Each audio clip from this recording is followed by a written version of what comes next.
Welcome to the Influential Motherhood podcast. I'm your host, Melissa Duncan, and my dream is to inspire moms to pursue their goals and help them make a difference in their world. I'm a mom of 2 young boys, a wife to my high school sweetheart, and a lawyer. This show is a place to hear stories of moms working hard to have a positive influence in their profession or their community, and sometimes both, even as they juggle their responsibilities at work, at home, and to their children. You'll get tangible, practical tips for managing the chaotic world of motherhood and work. Come along as we hear these stories and feel inspired to step outside of our comfort zone as leaders and as a positive force within our communities. I believe that moms can change the world. I'm here today on the Influential Motherhood podcast with Meaghan Murphy, who is the executive editor at Good Housekeeping magazine. Thank you for being on the podcast, Meaghan. Thank you for having me. This is exciting. So you are a career woman and have had a really interesting career path in the media and journalism industry, which I'm excited to talk about. You're also a wife and a mom of 3 kids. And if I'm not mistaken, you have a Brooks. Is that right? I do. I do too. I have a Brooks. He's my oldest, but good name. Good name. I know it is a good name. So good choice. Thank you. So I would like for you to give us an introduction of yourself more than what I've done by telling us one thing that's not on your resume that people would be interested to hear about. And then I'd like for you to take us back to the beginning of your career in journalism and kind of let us see Meaghan before probably marriage, before kids, and as you were just embarking on your career, kind of how you got started in this industry. Sure. Well, so something that's not on my resume, like a fun fact. Well, I'm a pretty and much an open book, and if you follow me on Instagram and social media, you know, like I'm pretty no holds barred. But something at first glance you might not know about me is that I was on Snooki and JWoww's Jersey City show, and I gave Snooki some birthing advice as her unofficial doula. Oh my gosh, I love this.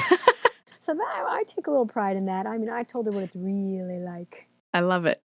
But in terms of my career's kind of been all over the place. I started in the industry when I was 17 or 18 years old. I had won a contest.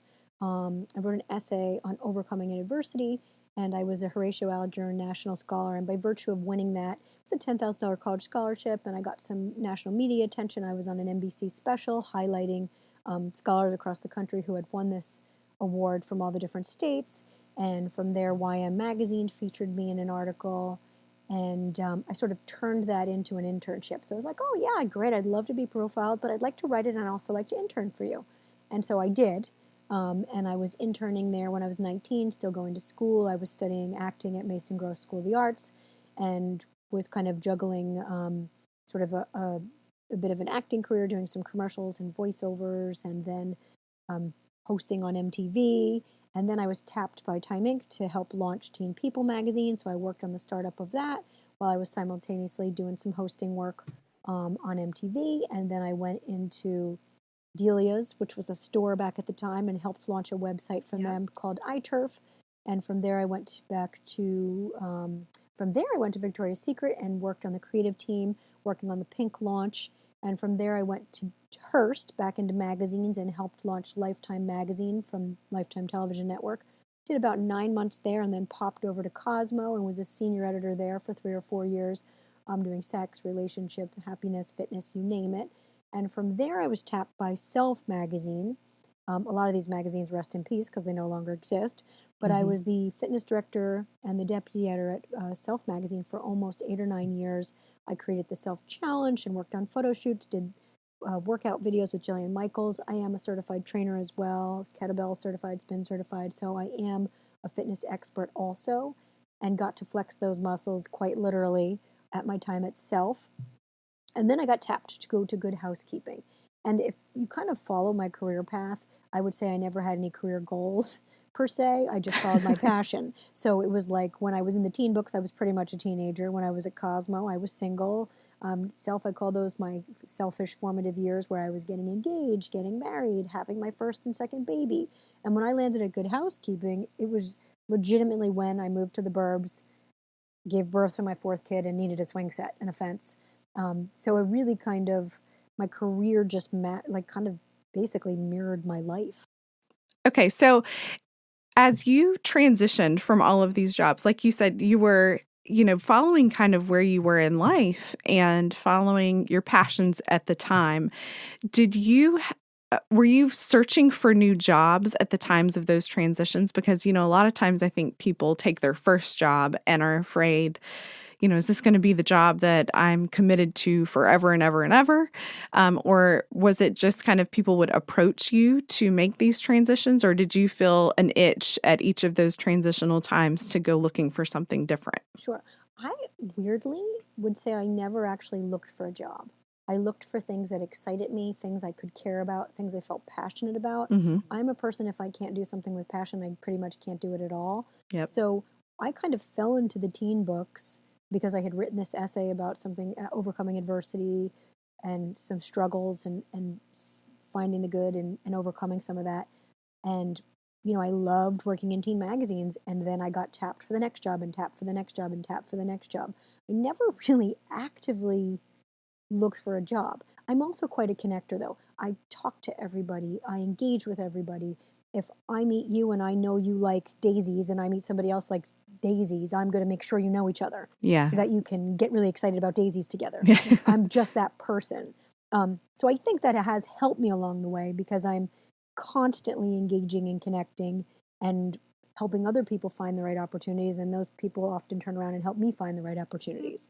That's really cool. So now, when you won the scholarship that kind of was the launching point for all of this, did you know at that time that you wanted to get into journalism, or did you have a different career path in mind?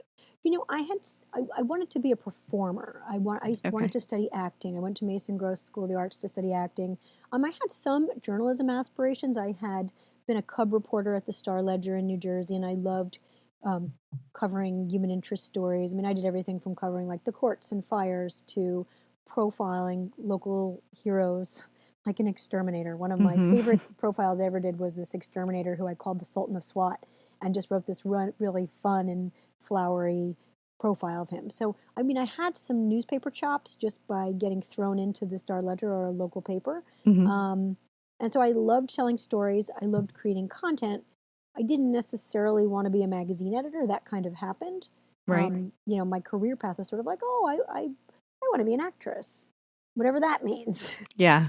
And so you started out, and along the way, you got married, you had kids. Is this an industry that has been accommodating to you as a working mom, kind of from the beginning of your entry into motherhood? Or is that something that you've had to kind of carve the way for yourself, to kind of make the industry work with you as a mother in the industry? I got really, really lucky because when I worked at Self Magazine, I had the most incredible boss on the planet, a woman named Lucy Danziger, who showed me how to do it. She seamlessly managed family and career. She was the editor in chief of Self Magazine, had this big, Mm-hmm. giant job. But if her daughter needed her in the middle of a meeting, she was taking that phone call. And she might duck out to catch a soccer game or whatever it was, but she'd be back, for that 6 o'clock meeting. Right. So her kids always took precedence. We knew how much she cared about her family. We knew it was family over everything, but yet she somehow managed to make the job work too. So seeing her in action and seeing how seamlessly she managed to balance that and still found joy and still did a really good job at work and still did a really good job as a mom, that gave me like faith that I could do it, number one, because it Yeah. wasn't something I necessarily thought I was capable of before seeing her in action. And then, you know, kind of helped guide me to do the same. I mean, I Yeah. had my first, second kid at Self under her direction, and then got pregnant with my third under her direction. I think I even had my third there right before I left for Good Housekeeping. Yes. So, I mean, I'm grateful for her every day because I really think she showed me it was possible. That's awesome. What do you feel like, even with that kind of, the possibility that you saw from her and the way that you've been able to make it work, what do you feel like has still been a challenge for you as a working mom in this industry? I don't want to scare anybody, but I think the bigger my kids get, the harder it gets. Mm-hmm. I think it was kind of, I mean, I have an 8-year-old, a 7-year-old, and a 5-year-old.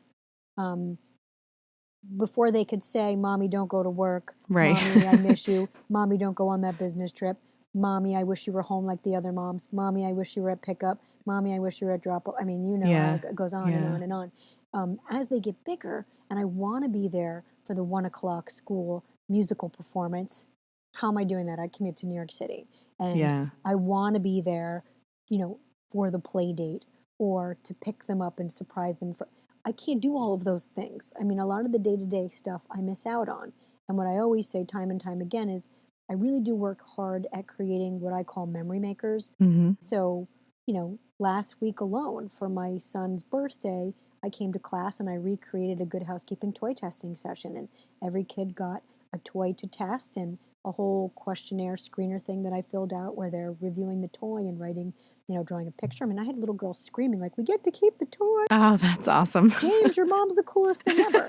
Like I need that. Like in that moment, I am the coolest mom ever. And the next day, and the next day, and the next day, when I'm not present, my son can still sort of feel comfort in the fact that in that day, your mom was the best mom ever, the coolest mom ever. And guess Right. what? Like he's really going to remember that. So what I try to do is create some of those really special moments. For my other son, I threw what I call a major rager for his class St. Patrick's Day party. And we're making pepper print t-shirts and we're doing fake tattoos and dancing an Irish jig. And I made like next level, over the top St. Patrick's Day cupcakes because I want him to look back and be like, oh, and then my mom threw that party. I mean, it's like, Yeah. that's what works for me. That's not going to work for everybody, but because I can't be there for a lot of the day to day, I try to burn in their brain one or two really epic things Right. that will stand out in reflection. Which is amazing, that you have that opportunity to do that. And those are the things they'll remember because I think those positive memories are gonna outweigh, those moments where it's, Mom, I wish you were at pickup. But these moments where they're so impressed with, the work that you're doing and the impact that you're making on them and their friends is going to be what they remember. So I think that's wonderful. Do you have a favorite working mom hack? I've heard some really great tips from moms as I've asked this question, and some are as simple as, just lay everything out the night before. But what kind of gets your family through the chaos of commuting and everybody getting off to school to be able to make this work for your family? I mean, I think routine is the key, right? I mean, kids Yeah. need routine. So it's sort of knowing what has to happen when. Our chore chart has been really, really great. I mean, they earn their dots for making their bed, putting their clothes away, clearing their plate. I mean, my kids want to earn those dots, and it makes the morning run a lot more smoothly when they're working hard to earn their dots and perhaps fighting over who gets to feed the dog to earn a dot. I mean, we've had to come to the point where like you do one scoop, James does the other scoop, and it counts. You both get a dot. So that kind of structure is really helpful for us. And for me, it's sort of like the routine happens and that all gets done. The things for me that really, really help is like, so my daughter and I share a pair of earrings and we'll pick mismatched earrings or we'll pick out earrings together and that 11-11 every day we touch our ears and think of each other. Oh, I love that. Those kind of little things to me are the bigger mom hacks where, you know, I know she knows that there's going to be this one moment during the day where we can, connect with each other and think of each other. My daughter's somebody who really misses me and she's an 8-year-old in 3rd grade. We've also started a little private journal that she keeps throughout the day. And if there's ever a moment where she wants to tell me something that she doesn't want to forget, or she has a question that she wants to ask me later, she writes these things down in her little mommy journal. And then when I get home from work, we sit in my special orange chair and we go through that journal and she reads them back to me. And maybe she's elaborating, or maybe there was something that was on her mind today. And then we think about action steps that we could take to make whatever that was a little bit better. But that's been really important for us. And then one of my other mom hacks is really protecting our bedtime routine. Each of the kids shares their highlights with me every night. And that's really a chance to say, like, what made you say yay today? Like, what was one of the best, most exciting things that you want to tell me about? My one middle guy tends to dwell on the negative. So with him, I make him tell me 3 good things before he can tell me the one thing that stunk. Oh, Because that's he always smart. wants to tell me the one thing that. Yeah. So we really try to focus on the yay in the day first, and then circle back to that one stinky thing that maybe we can take some action steps to fix. For me, it's always empowering the kids to take action in some way. If something stinks, okay, well, what can we do about it? Mm-hmm. Okay, we voiced it. Now, what can we do about it? I'm sort of at that bigger kids, bigger problem stage. Like, Yeah. the lunches are going to get packed.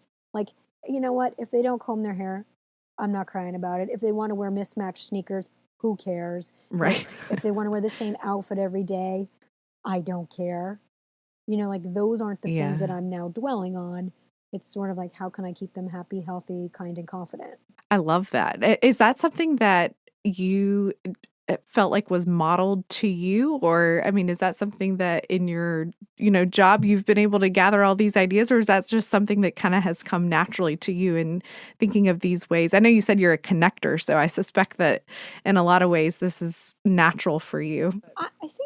I think a big thing is, I've been in service journalism for 25 years, so I do have a brain full of ideas. I've Mm-hmm. probably edited the story, reported the story, interviewed the person. Like, I have a brain full of magazine editor knowledge, right? Right. Like, women's service journalism, I mean, I learn something every day. That's the neatest part about my job. I mean, I'm constantly learning and absorbing and testing the tricks myself, or, talking to people who certain things work for. So I think a lot of this um, really just comes from years and years of history. But I really do make an effort to do something called living the fully charged life. That's sort of the way I live and something I believe in. Mm-hmm. And I try to actively um, kind of do these positive psychology type of things to to like live my happiest, healthiest, most energized life. Yeah. I mean, you'll hear me say yay all the time. I mean, for me, life is about finding the yay in every day. Practicing gratitude. I always say this, that like a grateful heart is a magnet for miracles. I'm always grateful. I'm always present. And I think that makes everything possible. It's so important. So how do you take care of yourself mentally and physically? I know you're very, yeah, as you said, I think you said you're a certified trainer. I might not be using the right terminology, but I know that you're very much into fitness. So in the busy schedule that you have, what is your path for making sure that you're taking care of yourself mentally, emotionally, physically? Yeah, well, I would say so. I am a certified trainer. I think over 13 years, and I have all my certifications. And obviously, I was the fitness director of Self Magazine for quite a long time. So I am a fitness Hmm. expert. But beyond that, for me, exercise is a happy pill. And I think it's the one thing that I do for myself that makes me feel strong um, and healthy and alive. And the only way I can really make that happen, the only way I've found to truly fit in fitness is to do it in the morning. And I wake up at Yeah. 5:03, and I wake up without an alarm, so I know my body's getting enough sleep, but I'm really very protective about that. Like, I'm going to do that workout unless I Good have for you. pneumonia. Yeah. Otherwise, I'm going to do that workout. But it's something I really look forward to. For me, it's also very social. I'm connecting with friends and other moms who are hopping on a train, same as me. Hmm. We call ourselves like the Good Vibe Tribe. It's Oh, I love that. right, and it's very very social. I mean, my husband always says, "Well, that's your happy hour. Like, you go into the gym, that's your happy hour." Yeah. Because I'd much rather do that. And it starts the day off on such a good tone. I've done something positive for myself. I've connected with other women, and a lot of times we lean on each other, like through, parents being sick, kids being sick, struggles with the kids in school, troubles with spouses, whatever it is. We really do lean on each other, encourage each other, get each other through it. I mean, it's just an incredible support network that I'm really, really grateful for. That is amazing. And in the process, I stay in shape. Well, and that's the benefit, and that feeds into your, physical, mental, and emotional well-being. So, I know I tell I'm a Peloton girl, I guess you could say, and Oh, we so have one. Yep. yeah, you do. Okay, there you go. So, um, but I ride at night, and it's funny because I tell my husband like this is what keeps me from just like flipping out on everybody, like But you know what? I won't exercise at night because I don't want to double shower. yeah, I shower for the day. That's inefficient. I'm not double showering. I know, I My know. husband loves the Peloton. It's not social enough for me. It's sort of my emergency workout. If I can't get Yeah. to a group fitness class, I'm definitely confident and like excited that I can get a ride in the basement. Yep. But I really love the social interaction of being in a class. Yeah. Yeah. It's, if I could get away to a class, I would, but my work schedule and such is, I end up in the basement. But I'm like, this is better than nothing. So, what do you feel like you are looking for your kids to learn about, resiliency or work ethic or anything else that comes to mind as you think about the exposure that they've had to your work and your career? What's your hope for what they'll learn from you? I want my kids to learn confidence. I like myself. I know what's wrong with me. I know what's right with me. And for better or for worse, I like myself. Mm-hmm. And it's a lot easier to go through life if you like yourself, Yeah. right? So above all else, I hope that my kids get a little of my confidence by osmosis. I really try to mirror that. Yeah. I'm certainly not perfect, but I'm perfectly content with who I am, what I stand for, what I put out in the world. And I want that for them. Because I think if you're nice to people and you like yourself, the world's going to be a much easier place to navigate. Yes, it absolutely is. Do you think that the mentorship that you've had is something that is common in the industry? I mean, it sounds like from I think you said the editor itself, it sounds like there was some mentorship there. Is that something that is common in this industry, or is that something that you feel kind of like you just kind of landed in that was a little bit of a unicorn? It's tricky. I personally try to be a mentor. I mean, Mm-hmm. I think one of my favorite things in life is helping people find what they were meant to do Yeah. and to help people tap into their passion and to tap into their special, whatever it is that makes them special and whatever it is Yes. that gets them excited and makes them happy. I mean, I'm often doing that and being like, well, like, what do you care about? What gets you excited? What's going Right. to get you up in the morning? That's what you need to do. And maybe you need to know this person, and maybe you need to call this person, and maybe you should try this. So I'm always trying to do that for other people. Um, it is media right now is incredibly competitive, and there are fewer magazines, fewer jobs, Mm-hmm. and there's salary cuts and budget cuts and staff cuts. I mean, it's a very competitive industry. I just tried not to internalize the stress of that and simply know that I'm good at creating content and I'm always going to probably land in the spot that I'm supposed to be in, Yeah. whatever that might be. It might not look like what I think it should look like, but if you had asked me 20 years ago, would I be the executive editor of Good Housekeeping? I would have said not in a million years. Good Housekeeping? No. I'm not even getting married. I'm not going to have a Yeah. house. Like good loft keeping in Manhattan, maybe, but no. So Yeah. I could never have predicted where I would have landed. Yeah. Well, that goes back to the confidence piece, I mean, just knowing that you'll land where you're supposed to land and it'll fit with your skill sets. And So, that's like, that's easier said than done for sure. right. But man, it's helpful. Oh, absolutely. So you've made reference to the kind of the changing industry around the magazine industry a couple of times. Where do you think that is headed in the next, say, 5 to 10 years, as things are moving so quickly with technology in the online world and how people get information? What do you kind of foresee as where the magazine industry is headed? I think really superior special publications like Good Housekeeping will always thrive. Mm-hmm. But it's only going to be the best of the best. There's just not going to be room for crap anymore. Yeah. So you're going to have, I mean, Good Housekeeping is 132 years old. Yeah, that's It's an amazing. American institution. It's an iconic brand. We have 30 or 40 million total audience. It's like 18.4 million print. It's 4.8 millennial moms. I mean, it's 1 in 5 American women read Good Housekeeping. And we have the Good Housekeeping Institute. I mean, we really are a trusted brand. And I think it's only going to be those trusted, really special brands that are creating exceptional content that are going to stick around. Mm-hmm.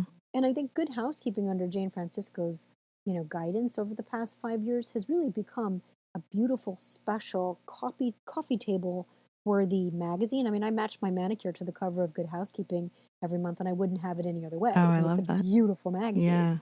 Yeah.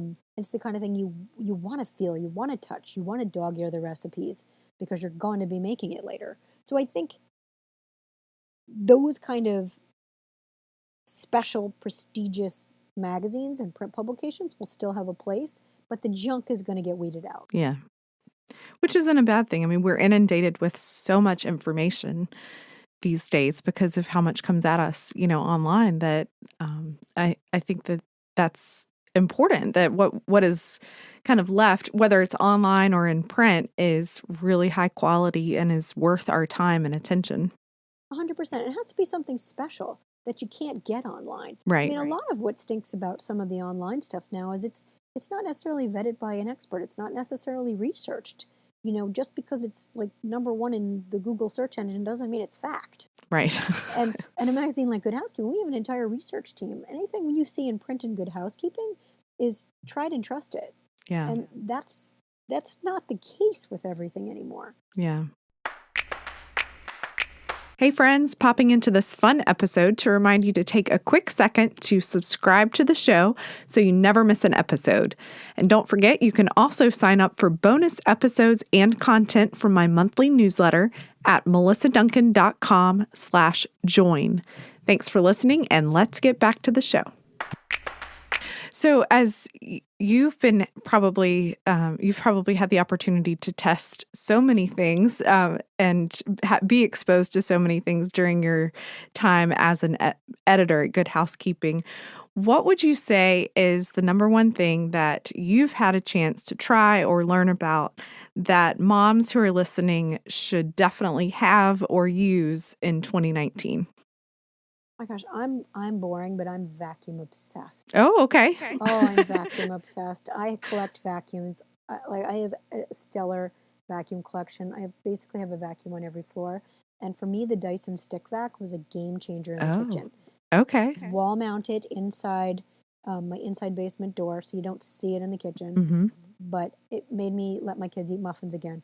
The crumbs times 3 for a minute, but you just sucks everything up so seamlessly, and I just love it. Oh, that's awesome. I love a good vacuum. That's good to know.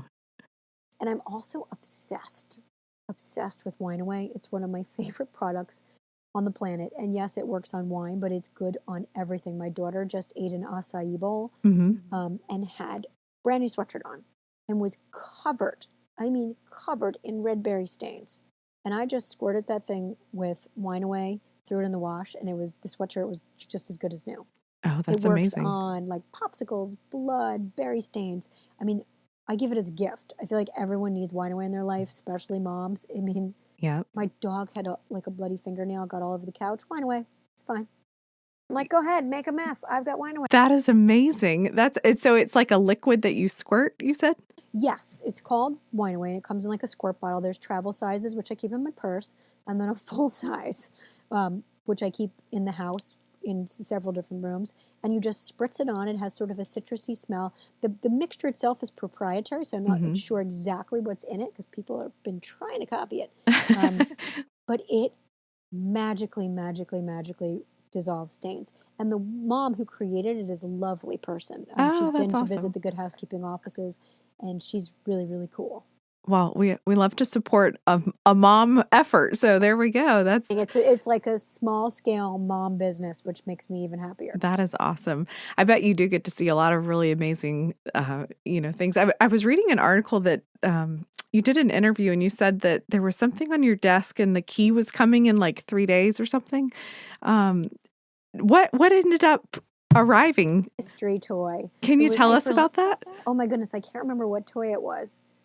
But something, this is what happens to you, right? So people mail you things and something arrived, and then there was a note that said the key would come. It was like in a little crate, and it was some kind of a monster toy, and I can't remember what company it was from because this is my day. I get crazy mailers. Right. All day, every day, probably. All day, every day. And this, I forget what the heck, it was some kind of a crazy monster toy, and I can't remember it. I don't think it wound up being any kind of a big hit.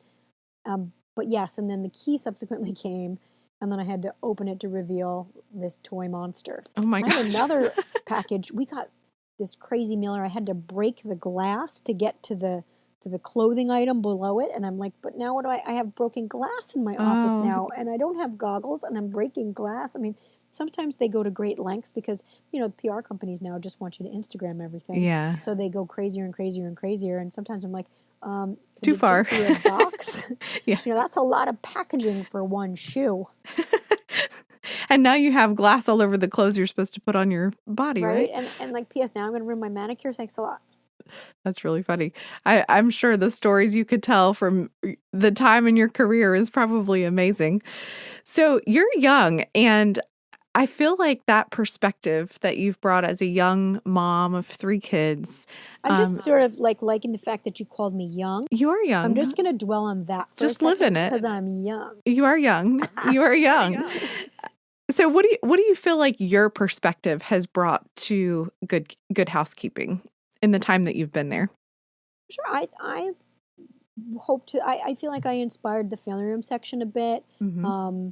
You know, the cool thing about Good Housekeeping is we speak to women at every age and stage. We talk to 17-year-olds and 70-year-olds and everyone in between. There's something for everyone in Good Housekeeping. Um, and everyone we always hear, like, oh, it was my mother's favorite magazine, it was my grandmother's favorite magazine. And that's still true. But Mm-hmm. we really speak to a millennial audience. Yes. I mean, now more than ever, that people are, what didn't your grandmother teach you? Like, Right. you want to, I mean, they don't even know how to boil water, let Right. alone what pan to buy. So we're really finding that we speak to that younger generation of people who want to know the best appliance or the cleaning hack to get that stain out, Yeah. but also want value for their beauty products. So they want the thing that was best tested in the beauty lab.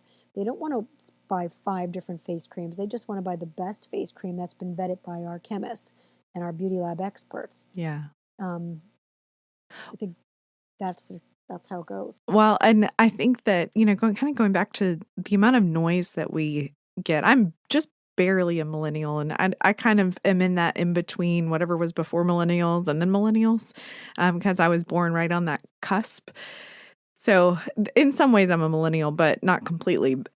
And I fall into the category of people who am so inundated with emails and, everything that comes to us online that I love to pick up a magazine that is quality and gives me helpful information and just hold it, and like feel the paper and look at the pictures. And the same thing with books, to read a real book. I just think there's so much value for millennials these days in giving them something that is not online.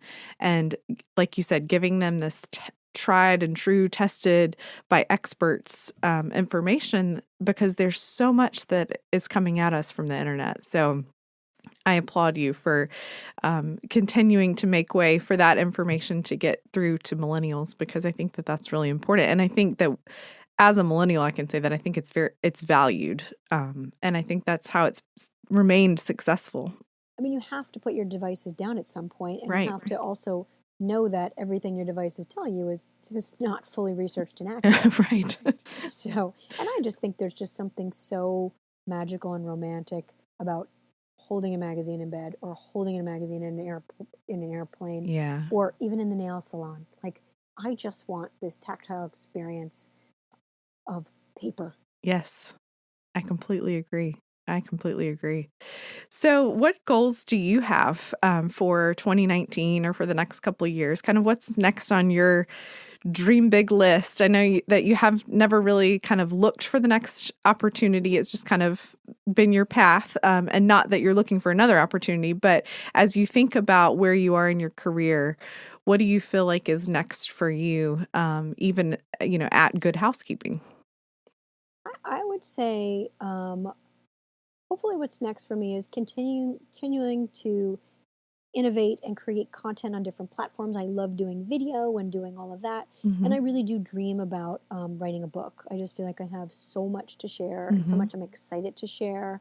And I want to do that in a bigger way. Yeah. I want to do that in just a bigger way. So I'm kind of hoping and crossing my fingers that I'm going to just put it out in the universe that the bestsellers in the future. There we go. It's out Gotta there. manifest it, right? That's right. You have to say it for it to say. I love that. Well, I would love just hearing, about your career path and all the stories that you probably have, and not only your work life, but your personal life, I'm sure. I think that would make a bestseller. So we'll stay tuned for it. Thank you. Yeah. So as we start to wrap up, why don't you let us know where we can find you and maybe what we can be excited for to come in the next couple of months out of Good Housekeeping? Can you tease us in any way about what might be coming? So, well, we have, our big Easter Bonanza issues on the stands right now, which to me is the prettiest holiday of the year. Mm-hmm. And then we'll do some really fun stuff in May for Mother's Day. And our summer issues are always incredible.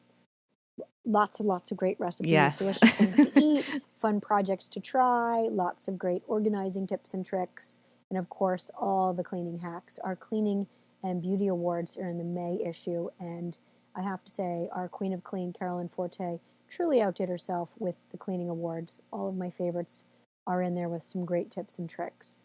I love it. And then for me personally, you can find me on social media. I'm Meaghan B. Murphy with all the letters, Meaghan B. Murphy. And I am on there daily with my yay list, talking about what made me say yay every day. I actually even have a separate Instagram called the Yay List, where I try to highlight the good in every day, because I think good energy is contagious, and the more we kind of put it out there and celebrate it, the more there will be of it in the world. Yes, I love that. Well, Meaghan, thank you so much for being on the Influential Motherhood podcast, and can't wait to see more coming out of you, hopefully that bestseller book. And yeah, fingers crossed.